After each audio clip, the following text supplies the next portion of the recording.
Hello, welcome to Music and Stuff. I'm Rob Lewis, and I think I'm going to start calling this Quantum Wednesdays. Does that work?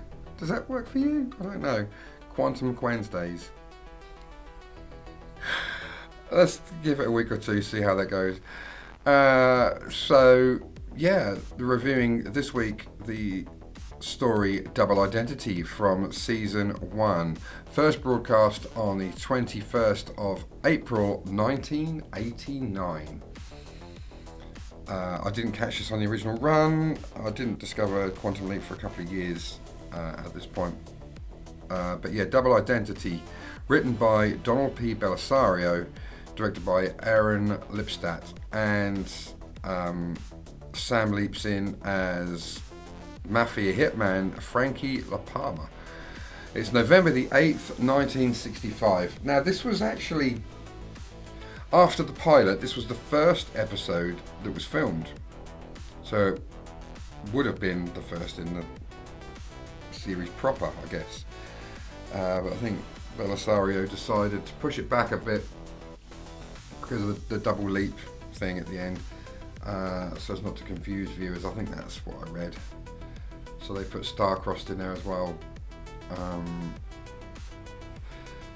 So Double Identity is one of those episodes where it's kind of got a bit of everything.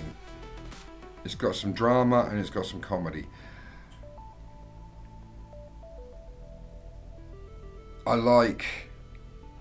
So Sam leaps into this Mafia hitman just after he has been intimate with Teresa Paci, played by Terry Garber, and it's at his brother Primo's wedding and it was in the attic of the boss Don Gino Frascotti in his house, and Teresa is actually the lover of Don Gino who suspects that she is cheating on him. Mike Genovese is Don Gino, who of course makes an appearance later on in the series, when the final episode actually. But more of that later, in a few months. They've literally just been intimate. Al from the future there's a heat wave going on and there's no air conditioning, so he's very, very hot. This is November in New York, but Al's in New Mexico in the summer. So he's in Hawaiian shirts and stuff, and he's got a little fan built into the handling. It's really clever how they did that. So much of this episode is very clever, because later on it goes the other way and Al's cold in the future. I love the fact that they address this kind of stuff early on. These little things that Al had a life outside the project. I think as time goes on you see more of Al. He spends more time with Sam. But so there's that going on. Don Gino sees Sam, Frankie. Oh, hang on. This must just interrupt. Must just stop here for this guy. Hello, Holiday Rob here from Croatia. Just want to let you know, if you're enjoying this video, thanks very much for watching. But don't forget to smash that like button, hit the subscribe button, and of course the alarm notification bell, so you know when my videos are coming out. And if you're interested, I've got social network stuff: Facebook, TikTok, Instagram, not Twitter though.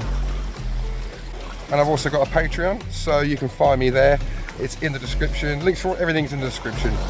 And I'm going to hand you back again, because otherwise Studio Rob gets frustrated. Yes, well, there you go.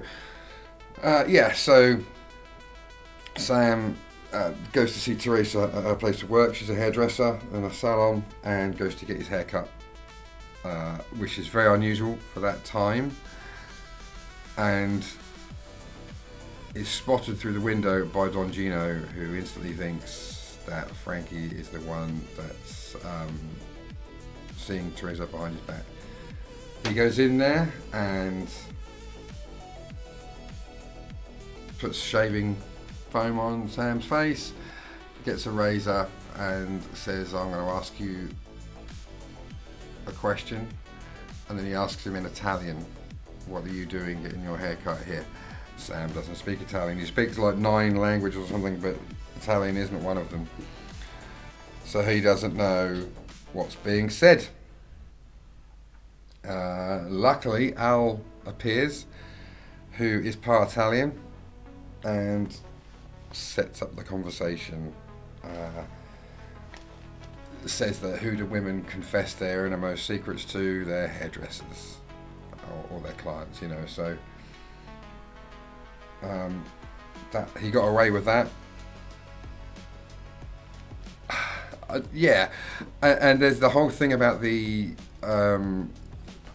Al says they want to try and retrieve Sam, but to do that he has to be at a certain place, the same place that he was when he leaped in, doing the same thing when he leaped in at the exact time that Al says, so they can try and retrieve him. But there's also something else he has to do. He has to plug in a hairdryer into someone's house in New Jersey, was it? So he gets primo and secondo, which is Italian for first and second, or sort of. He gets them to do it, which sets off a power cut, which apparently is a real thing. Like wiped out everyone's power in the area, like millions of people's power.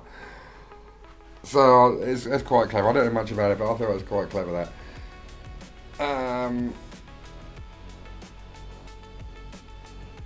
Yeah, what was I saying?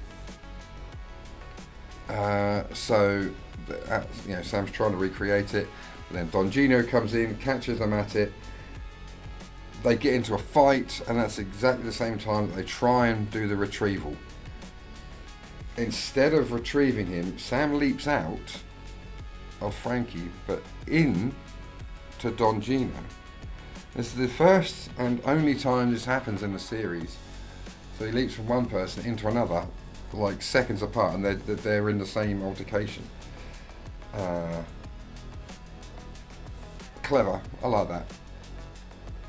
I like the double entendre with the name double identity. You know, that kind of addresses that. So, yeah, there's some genuinely sort of scary bits. Not scary as such, it's the wrong word. Sort of bits where there's peril, you know, where you think, oh, Sam's actually going to get killed by the Don here. And then you've got Al going off in Italian when Sam is trying to keep up, which is hilarious. And of course, the volare scene, flyaway, which is the first time that we see Sam sing. That's what I was saying. So Al's feeding him the Italian lyrics. It's so funny to see Sam doing that. Yeah. So, what do I think of Double Identity? What do I think of it? I think it's a superb story. One of the highlights of season 1. There's been a couple of I didn't really go a lot on how the test was won. Right Hand of God was okay, but I think with Double Identity it was like bang. This is a great episode. I'm going to give it a 10 out of 10. I think it really is up there. It's a solid story. It sets the tone for, or it sets a precedent for a lot of things to come. Yeah, I think it's very well written, and I think it's the only other time they try and do a retrieval outside of the pilot episode. Yeah, no, I think it's superb. 10 out of 10. Don't know what else to say. If I'm lying, I'm dying. Thanks very much for watching. I'll see you in the next one. Catch you later, Bill and Ted.